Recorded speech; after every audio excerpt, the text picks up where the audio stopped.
Okay, so here is my Hyper ride. I currently have the front tire off because I'm going to be replacing the tread for it and the rear tread. That's why it's flat. And yeah, so I have the 3-point mounting rack that I was talking about. This rack basically mounts to the seat post, as you can see, and then you have balancer rods, and then the bottom uh, points. So let me take my phone out. So this normally comes with clamps that basically, if you don't have uh, pinpoints already welded into your frame, there can be little clamps that clamp around this area like that, and then you can do that.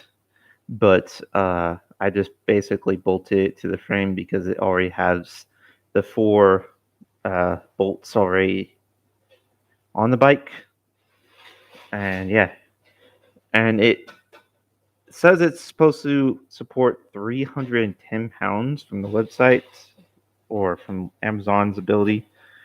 Um, I wouldn't really take in full consideration for that, but it's definitely able to sit me, and I'm about almost 220.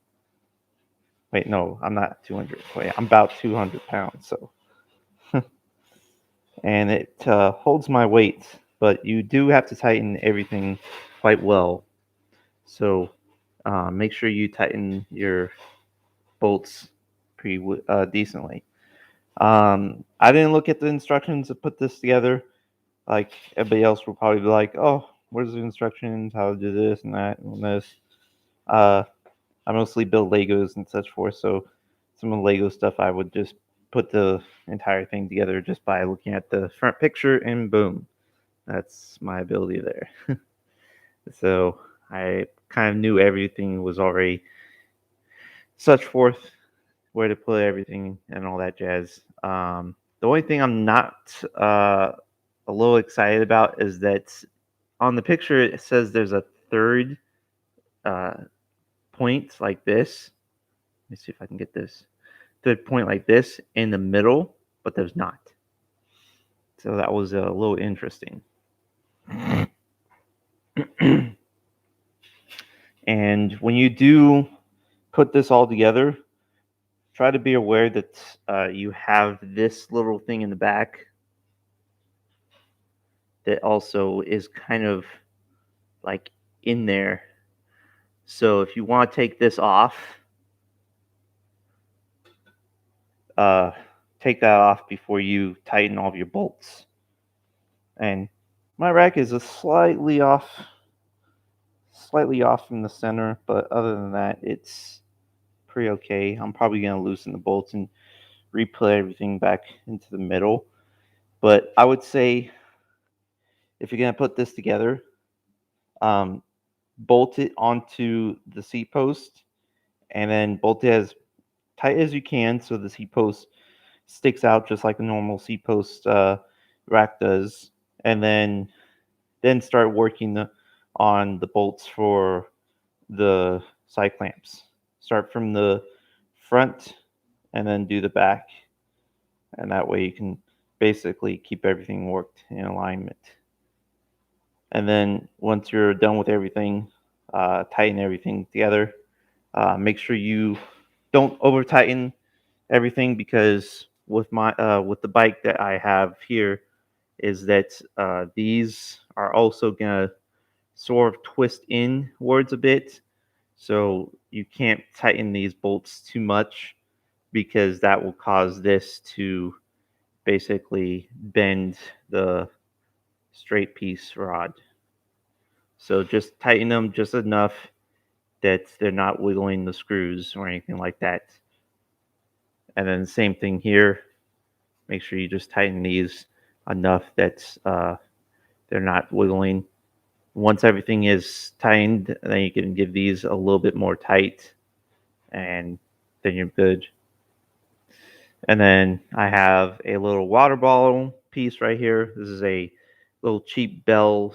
You can buy this for like $8 from Amazon. It's just a bell little strap water ball attachment. The bottom is removed because I'm gonna put another water ball piece on there because I am gonna fit a actual water bottle battery right there. It's gonna be It's not going to be a big water ball battery like most other ones. It's actually going to be an actual water bottle kind of design. And you can find this from Amazon for like 250 for the 7.8, same kind of battery pack as this, or 10.5 I think is for about 350.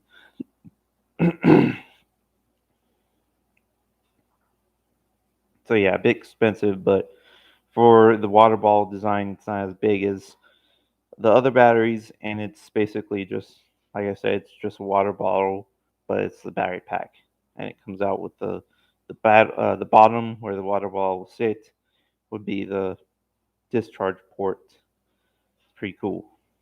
So I'll have two batteries here. This will be for the front, and this will be for the rear, and until I decide to get my either mid drive or a higher powered rear motor, then yeah, and I'll be able to put bag stuff in the rear. Um, if you're wondering what this is actually a multi-purpose bag rack from Iberia. I don't think they're selling this anymore, so don't ask me to where this is linked because I don't think they're selling anymore from the website from Amazon anymore. They're just selling their Pacific kind of rack with their bag system, sort of like a Top Peak. Um, but yeah, so you have to use a standard bag system and jazz like that for that ability. But this is mine, and it's basically just a clip system you put in, and it clips on, and it keeps it from moving. And it's been working for me pretty well. I'll show you my bag. This is the Iberia bag. I still have a few stuff in here. Those are my parts and such forth. All those jazz.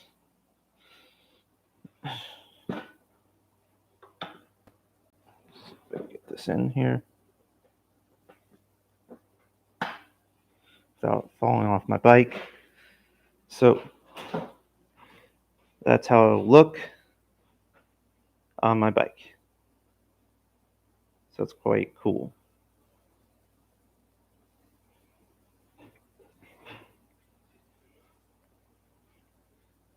And then if I drop this down without having my bike fall over,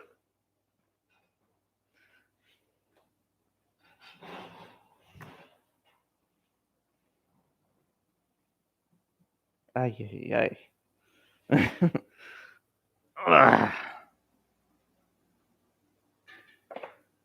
Jeez. This also has little side panners. If I get this to focus.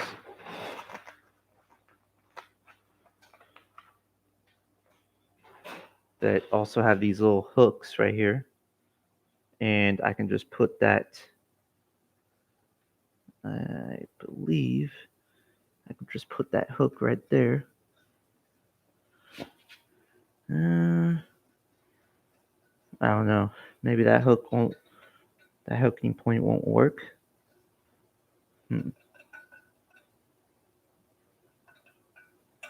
Maybe it will, maybe it won't. Yeah. It probably will. But that hooking point's supposed to be so it springs this piece and makes it so it doesn't flap the entire arm. Oops.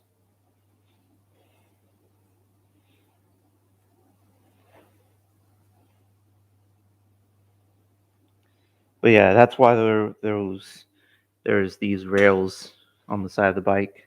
I mean, on the side of the rack.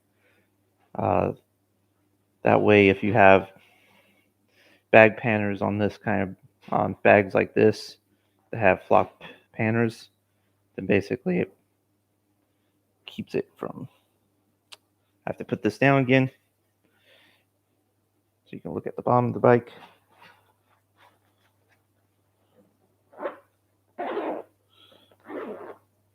That way I can just put that together.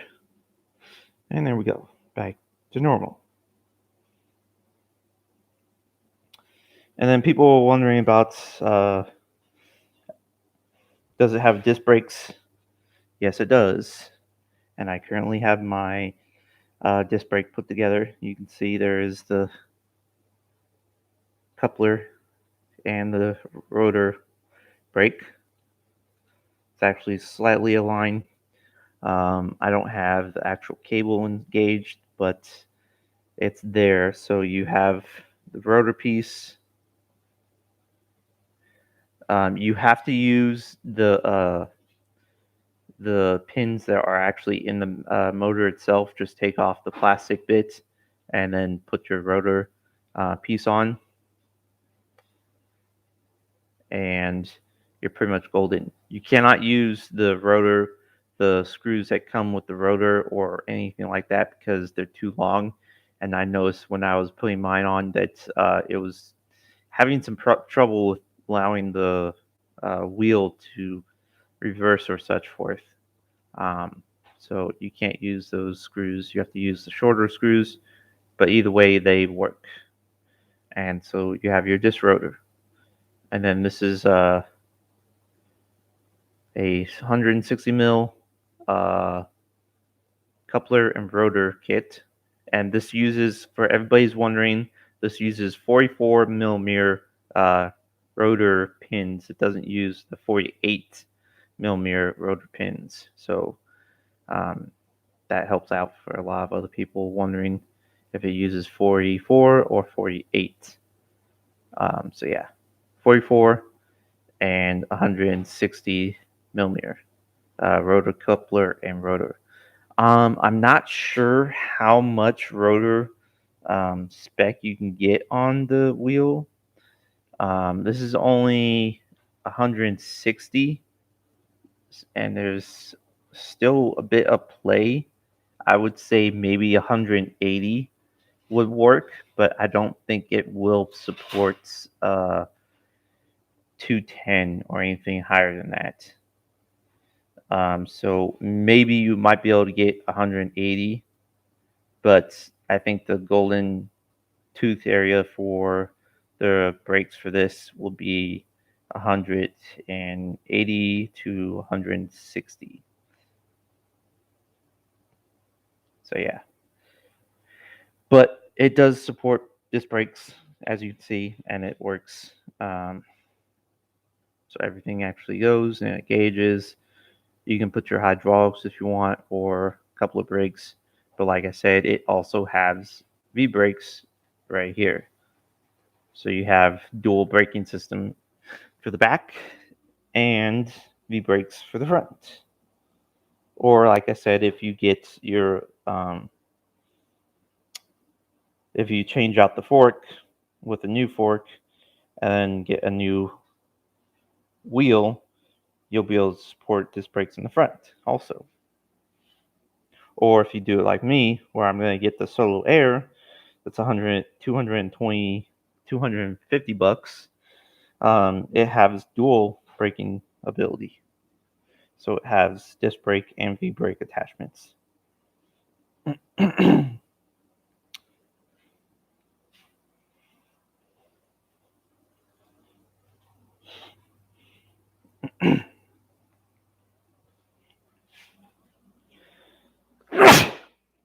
Sorry.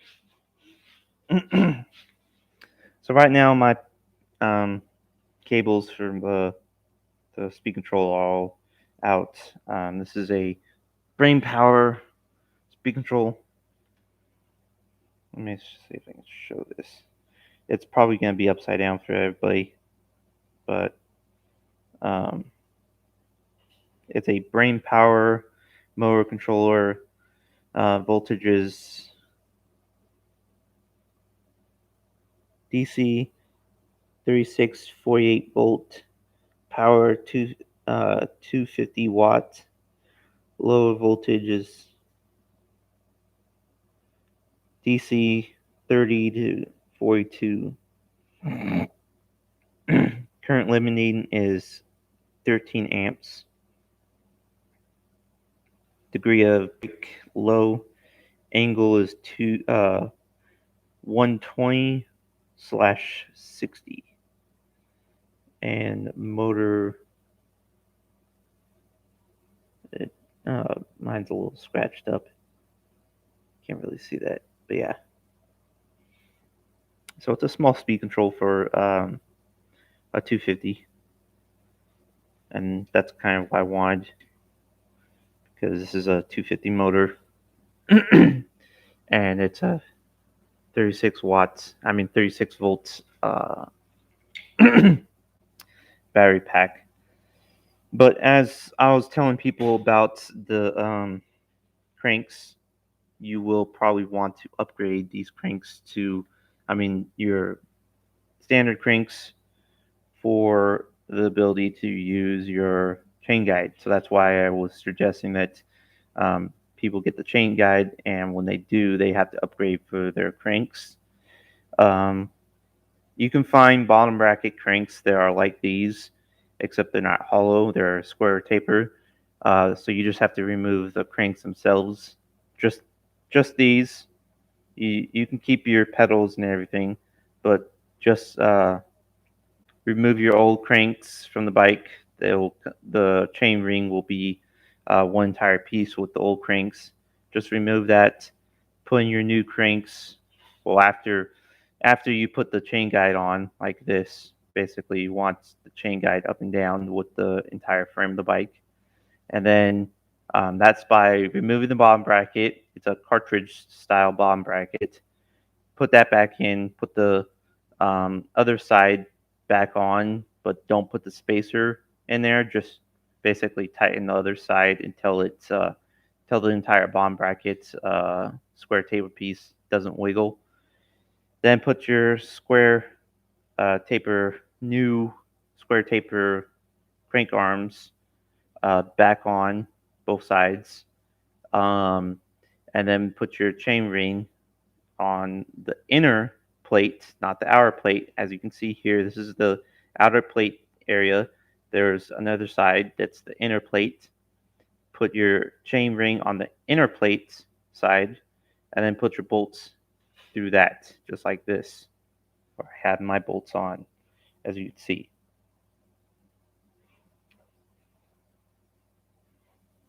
And your chain ring can be from 40 tooth to 30 tooth for this chain ring. That's basically just sits on the bottom bracket end, and you just screw the bottom bracket on into it, and basically it just secures itself like that.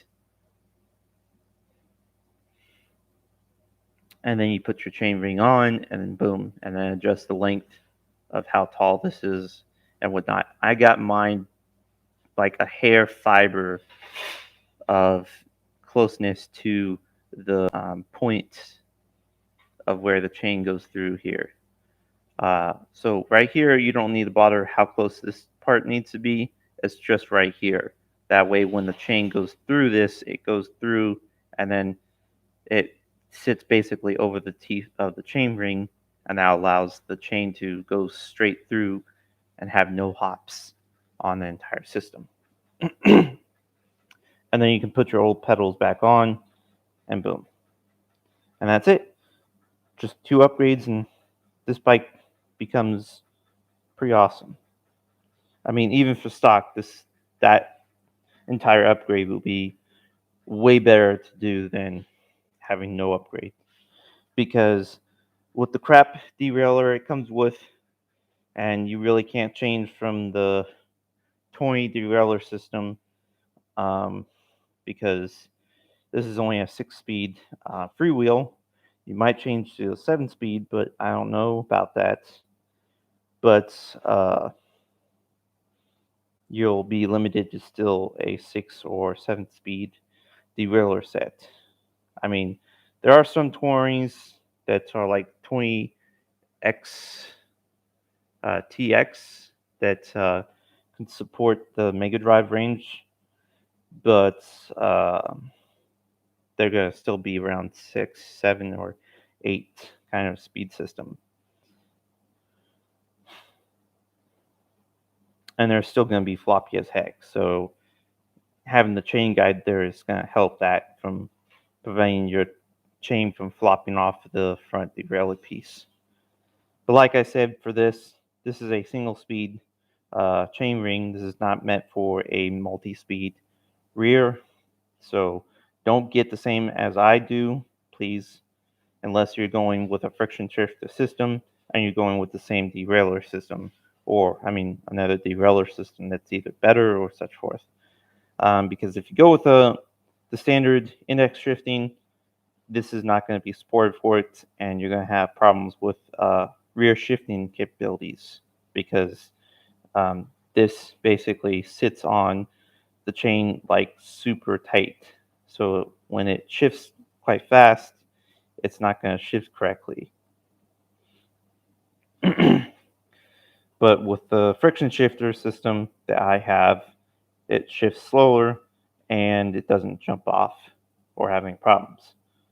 So the only way to do that, like I said, if you go with that chain ring, then go with friction shifter like I did. It's only like $8 for a pair of two.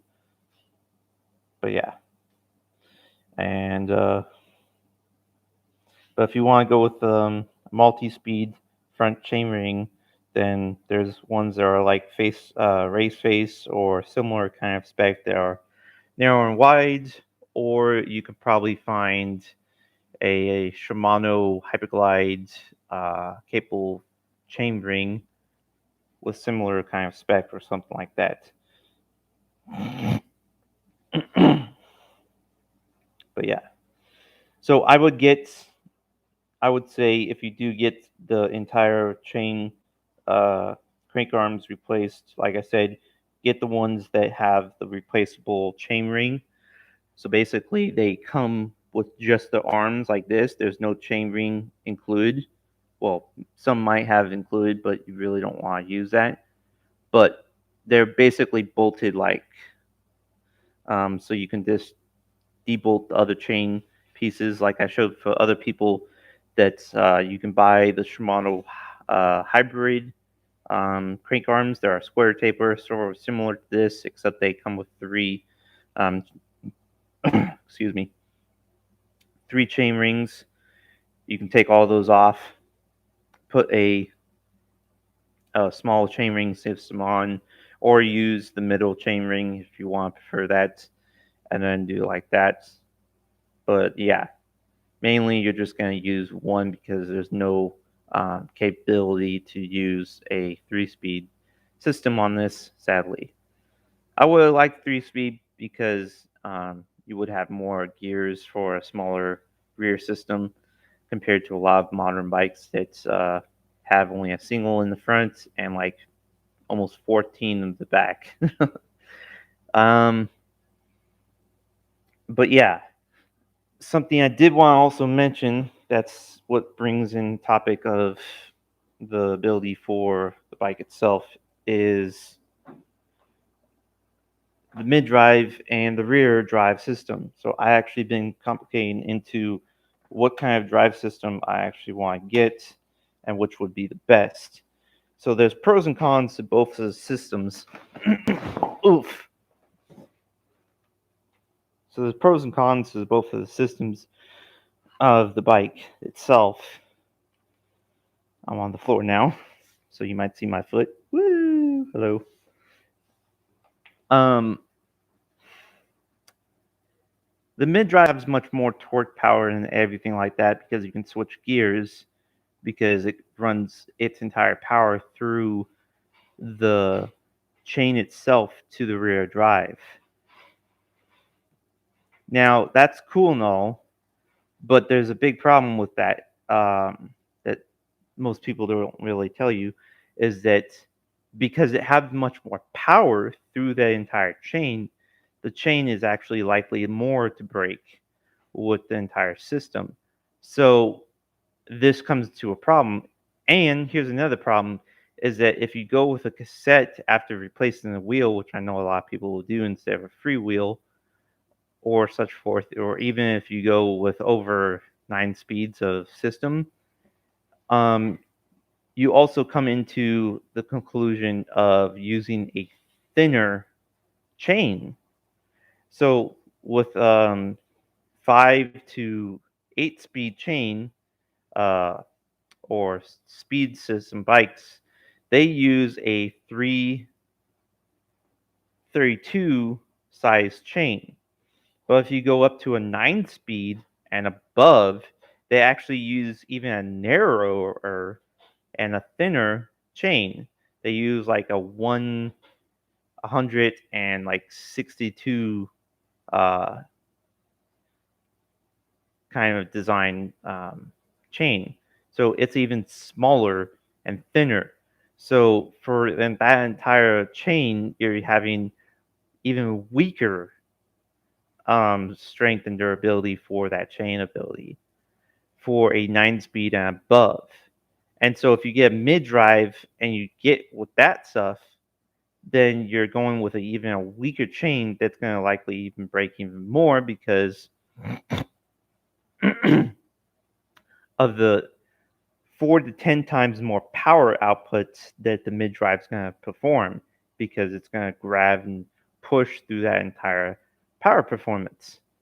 So you're going to have chain breakage more commonly than you would do probably with a thicker chain like a 336, I mean 332 type of chain that's normally for 5 to 8 teeth speeds, or using like the bigger single speed bikes like BMXs and other beach cruiser bikes that use a 1/8 inch chain that's even thicker and bigger.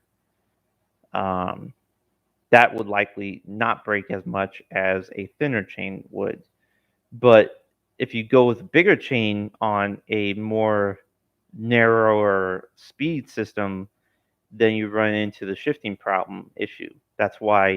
Um, that's why they decrease in the thickness of the chain so they can allow for the more speeds. Because with the higher speeds, they don't explain this for bikes, but they don't change the longer axle pieces in the back of the bike.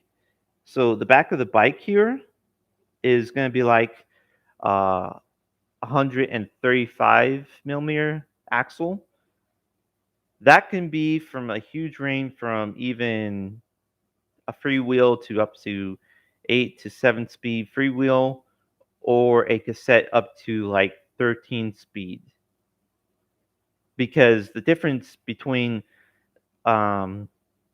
difference between the cassette and the smaller freewheels is that they basically make the cassettes more narrower in their ability for all their let me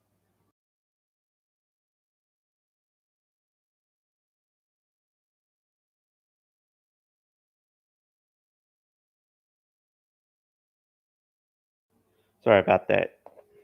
Anyways, so um they're making the cassette more narrower for more gears. So instead of so the cassette can actually be the same. You can have a 13 speed cassette and it actually have the same kind of length as a 7 speed freewheel because of how narrower they fit the gears into them. So they're not changing the axle length of the entire bike design to make more gears. They're just narrowing the entire speed gearing system of the entire cassette.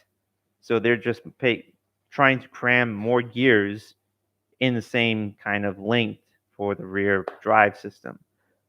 So that comes into the ability of even more or less strength in the entire rear system than what you would have if you just increase the length for the entire axle ability and then put new gears on there. So you would have a thicker chain, more um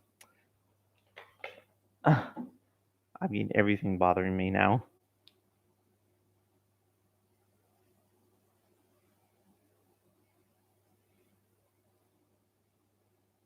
Oh boy. Now I got gardeners coming. Okay, so I gotta end this soon. But yeah, basically they have less strength for the narrower systems. So if you do go with the mid drive, you're gonna have that kind of issue with the chain breaking somewhat. But you get more torque and you get less usage and battery power ability like that. That's cool. I'm still not sure if the mid drive works for the bike itself. Again, you'll have to experiment with that yourself. For now, I'm gonna go with dual hubs because with dual hubs, I get to keep my Holotech mid drive right now, and I get to keep my chain guide. If I went with a mid drive, I'd be removing that chain guide, and that's what I don't want to do. So I'm gonna go with the hub system for now, and I might upgrade to a Bafang 500 watt rear with a cassette and stick with like less than such forth. I might go with a 9 speed, not sure, still working on that. I do want to use the Hyperglide front and rear supported chainring systems. But yeah, with the hub drive in the back though, I don't have to bother with the chain braking, and I can go with the narrow design, and I can still keep my chain guide. So that all works nicely. But I do have less power performance, and I have more power usage. So uh, I'll have basically the same power equivalents to the front hub drive as I would for the rear if I do go with a 500-watt rear at the same time. But we'll see how that goes. I might upgrade with two more batteries for both of the systems and use them on the rear rack bag and do it like that for even more power performance. But yeah, so it's able to do two hubs pretty fine, but I'm still not sure about the mid drive. So you'll have to experiment with that. But I'm gonna go with the rear hub drive for now. That way I can keep my um, I can keep my chain guide system that I bought and put so much effort into, and I can have the Hyperglide later in the future when I get a set, and I can keep my derailleur the same that supports Hyperglide technology for it. And yeah, so I gotta go now. So I will see you guys all later. Peace.